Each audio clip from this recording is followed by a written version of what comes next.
Hello friends, ज्ञान study classes channel में आपका फिर से स्वागत है। आज का जो है विषय है भू राजस्व व्यवस्था। यानी भू राजस्व व्यवस्था के अंतर्गत जो है एक अस्थाई जो बंदोबस्त है उसके बारे में हम चर्चा करेंगे।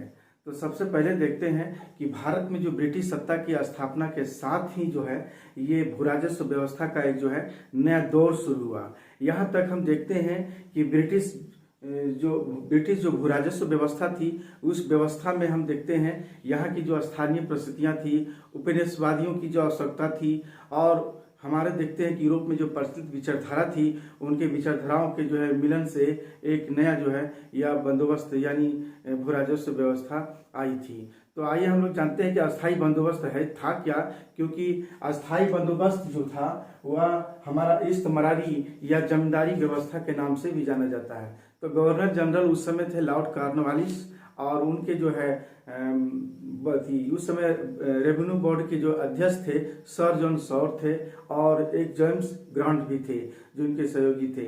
तो 1793 में ये लॉर्ड कॉर्नवालिस ने लागू किया था, लेकिन ये जो सबसे पहले इनके सलाहकार यानी विचार देने वाला व्यक्ति यानी रेवेन्यू बोर्ड के अध्यक्ष यानी हमारा जो है सर जॉन सॉर थे जो 1789 ने 1789 ईस्वी में जो है विचार दिया था।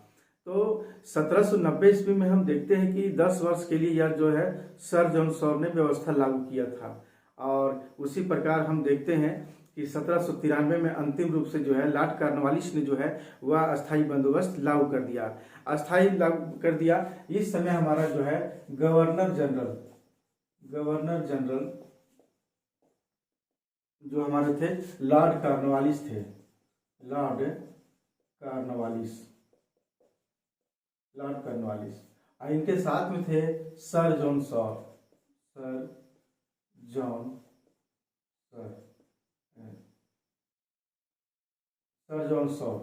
ये क्या थे? ये ये हमारा जो है बोर्ड की रेवेन्यू बोर्ड के अध्यक्ष थे यानी रेवेन्यू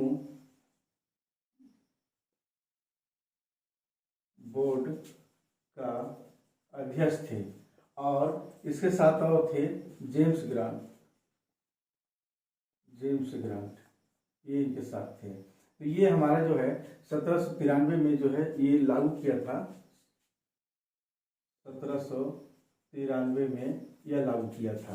तो सबसे पहले हम देखते हैं कि सर जॉन सॉर ने विचार दिया और अंतिम से 1793 में अस्थाई बंदोबस्त लागू किया था। तो अस्थाई जो बंदोबस्त लागू किया था वह किन किन क्षेत्रों में था? वह हमारा था बंगाल यानी उस समय बिहार उड़ीसा भी शामिल था। यहाँ तक कि देखिए यूपी का कुछ क्षेत्र था, जैसे अवध का कुछ भाग था, उत्तरी कर्नाटक का कुछ भाग था।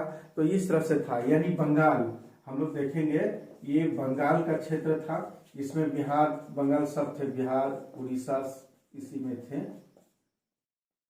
में थे यानी बंगाल भी था इसके अंदर साथ में।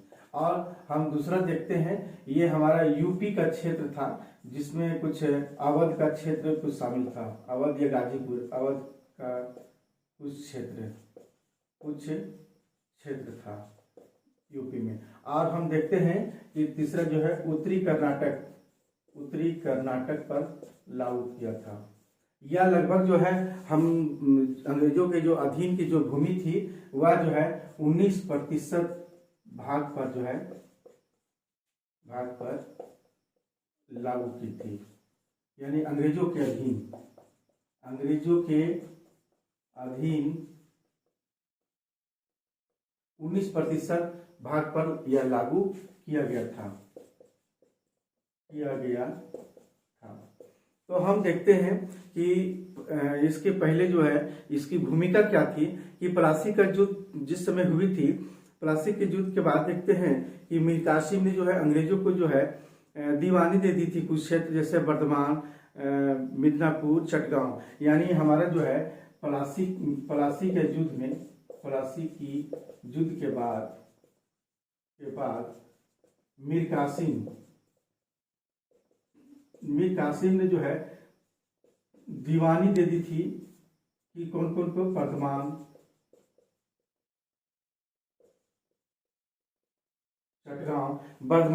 चटगांव और मिदनापुर भी दे दी थी दीवानी वहां का। तो इस तरह से हम देखते हैं। लेकिन ठीक बक्सर, इसके बाद जो है बक्सर की युद्ध होती है। ये पलासी का युद्ध हुआ। अब हम बक्सर का युद्ध देखते हैं कि बक्सर का युद्ध होती है और 1765 में जो है इलाहाबाद की संधि होती है। इलाहाबाद की संधि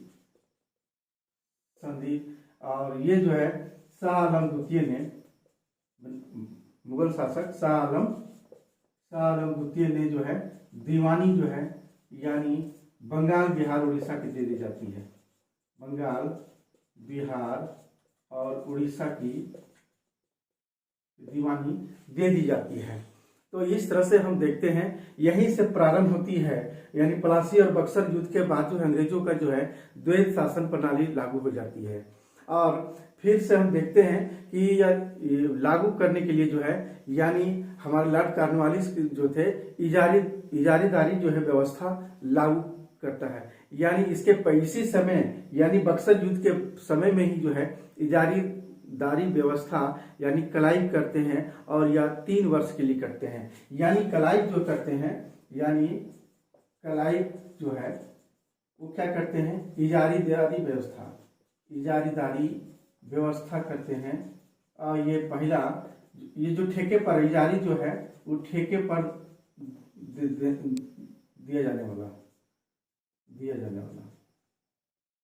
तो इजारीदारी व्यवस्था सबसे पहले इन्होंने 3 वर्ष के लिए जो है यह सुनिश्चित लागू किया था। इस समय जो है हमारे जो है राजा दीवान जो बनाए थे, जो दीवान इसके थे उस समय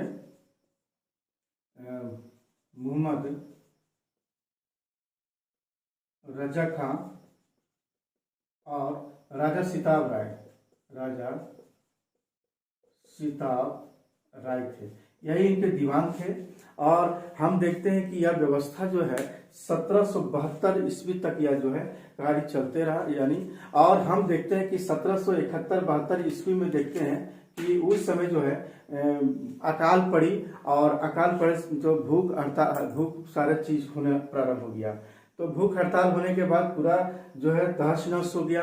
तो फिर जब है इसी समय बंगाल में जो है आया हमारा जो है बंगाल का गवर्नर वारेन हेस्टिंग्स आया। 1772 में नियुक्त होकर और 1773 ईस्वी में जो है रेगुलेटिंग एक्ट लाया। तो उस समय जो है इन्होंने जो है इस द्वैत शासन प्रणाली को समाप्त कर दिया और इस तरह से जो है इन्होंने बोर्ड ऑफ रेवेन्यू की स्थापना करती है। तो हम देखते हैं कि इस समय जो है यानी बंगाल का गवर्नर जनरल यानी वारेन हेस्टिंग्स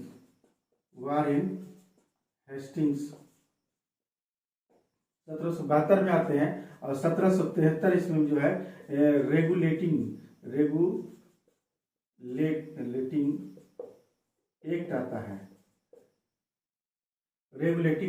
है और इसी के तहत जो है द्वैत शासन प्रणाली की को समाप्त कर देता है। बोर्ड ऑफ रेवेन्यू यानी इन्होंने क्या करता है, बोर्ड ऑफ रेवेन्यू की स्थापना करता है,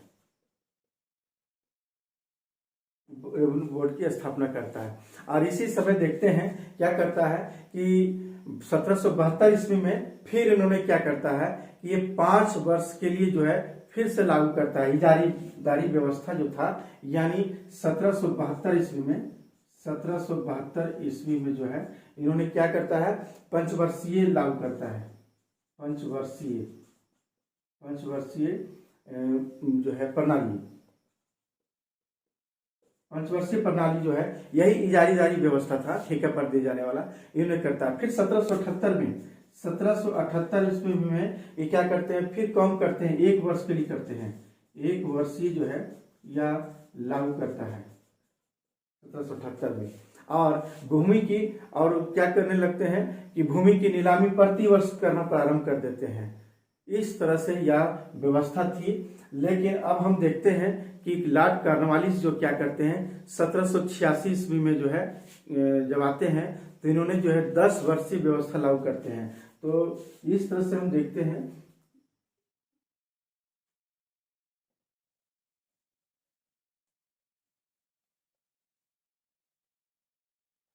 तो सबसे पहले हम देखते हैं कि लॉर्ड कॉर्नवालिस जब 1786 ईस्वी में आते हैं, यानी लॉर्ड कॉर्नवालिस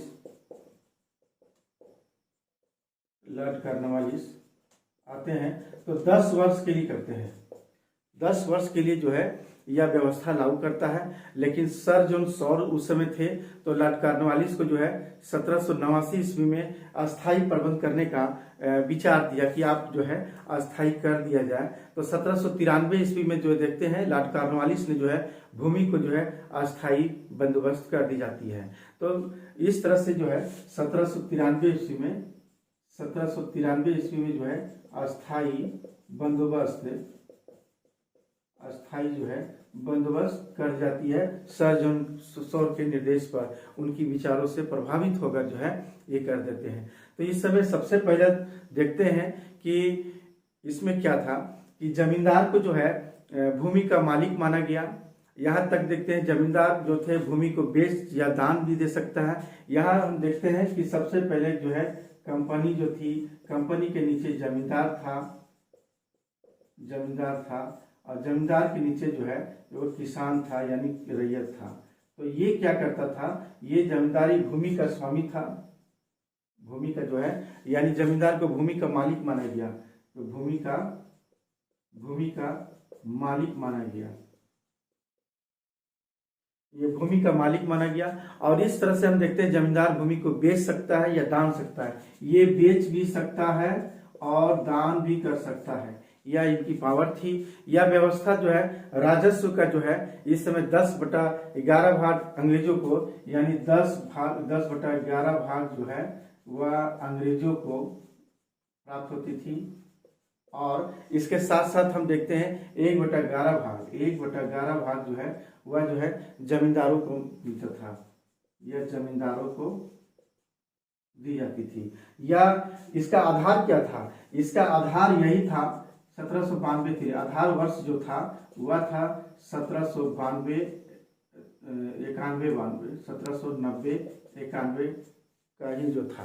तो यही है 1790 और 91 का आधार वर्ष मान करके जो है यह व्यवस्था लागू किया गया था। एक और था इसी समय एक सूर्यास्त का नियम लागू किया था जो 1794 ईस्वी में लागू किया था। यह सूर्यास्त का नियम क्या था कि राजस्व जमा करने के लिए जो है जमींदार को जो है समय तय किया जाता था कि आप जो है समय तय करें। यदि उस दिन के शाम तक अगर सूर्यास्त तक अगर वह टैक्स ना दे तो वह तत्काल जमींदारी से उसे समाप्त की जा सकती है। तो इस तरह से सूर्यास्त का नियम लागू किया गया था। यहाँ तक हम देखते हैं कि अंग्रेजों को लाभ क्या हुआ। अंग्रेजों को एक ऐसा वर्ग खड़ा कर दिया क्योंकि जो अंग्रेजों के प्रति वफादार रहा, यानी हमारा जमींदार क्या रहा, एक वफादार रहा अंग्रेजों का। इस कंपनी को क्या हुआ, यानी एक सुनिश्चित आय हो गया। यानी हमारा जो है जमींदार क्या थी, कंपनी का क्या हो गया, यानी कंपनी का वफादार हो गया और कंपनी को सुनिश्चित आय हो गया,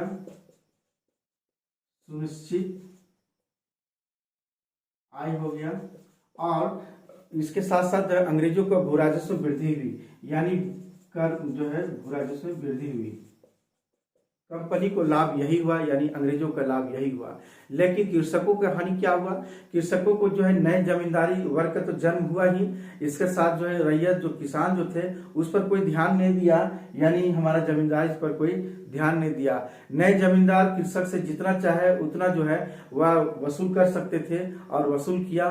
तो वसूल करके जो है कृषकों को जो है आर्थिक शोषण बढ़ा। तो इस तरह से हम देखते हैं कि बंगाल का जो है यह हमारा अस्थायी बंदोबस्त जो था, अस्थायी बंदोबस्त जो इस्तेमारी या जमींदारी व्यवस्था था। तो याद रखें कि कंपनी और जमींदार और किसान, जमींदार इसका बिचौलिया था, जमींदार ही जो है सारा कार्यभार संभालता था। यही इसी का चलते जो है किसानों को जो है आर्थिक शोषण बढ़ा और इस तरह से कृषकों की हानि हुई। तो आज यहीं तक हम देखते हैं, अगला हम देखते हैं मारवाड़ी व्यवस्था।